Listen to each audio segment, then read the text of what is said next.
Kericuan ini terjadi saat salah satu wanita menolak untuk dikenakan sanksi tilang karena terjaring dalam operasi patuh yang digelar Samsat bersama Satlantas Polres Goa di Jalan Arupala, Kabupaten Goa, Sulawesi Selatan. Perdebatan pun akhirnya terhenti saat pemilik kendaraan diminta untuk menunjukkan STNK yang batas waktu pembayaran pajaknya telah lewat 1 hari. Pemilik kendaraan kemudian diarahkan ke pelayanan unit Samsat untuk melakukan pembayaran. Operasi patuh ini akan digelar hingga 3 Oktober.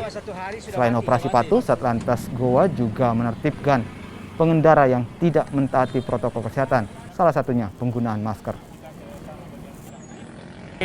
Kita membackup dari Samsat, teknisnya yaitu kalau memang dia sudah terlambat pajak mau membayar tidak ada masalah. Namun kalau tidak membayar ditilang, diserahkan bagian tilang. Pak, dalam operasi hari ini selain penunggak pajak, apalagi yang diperiksa, apakah ada yang juga SIM-nya yang mati atau seperti apa pelanggaran lain yang didapat? Ada juga SIM-nya yang mati, jadi tetap ditilang.